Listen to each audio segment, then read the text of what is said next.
तुम्हाला जमीन किती आहे मग? 3.5 एकर. 3.5 एकर. याबरोबरच तुमचा काय व्यवसाय आहे मग? ट्रान्सपोर्टेशन आहे, हॉटेल आहे. हे बरं. मग तुम्ही आता हे लोकांना जे नवीन तरुण आहेत ह्या व्यवसायाकडे वळणार आहेत त्यांना काय सल्ला असेल तुमचा? दादा वळायला वळा, पण ज्या वेळेस तुम्हाला जेवढा अनुभव आहे तेवढंच करा.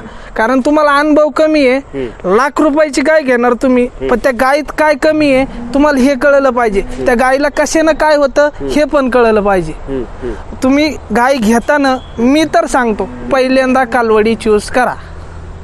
कारण लागवडी मापाची कालवड घेतल्यानंतर 9 ते 10 महिन्यात तिला काय कसं, तिला कोणता खुराक झाल्यानंतर ती किती ग्रोथ करते, कुठल्या तारेनं तिला काय होतं, किती खायला घातलं किती होईल, कोणता आजार होऊ शकतो, बरं ती 9 महिन्यात की एडेवणी करते का, काय होतं का, म्हणजे 12 महिन्यात आपल्याला तिचा अनुभव येतो.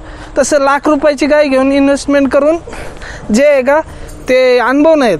बरं आला तरी जेवढा पाहिजे तेवढा येत नाही. म्हणजे तुम्ही अनुभव घेत घेत टप्प्याने वाढवत चालता. टप्प्याटप्प्या म्हणजे एकदम सगळ्या 20 गायी करणं चुकीचं आहे. नाही.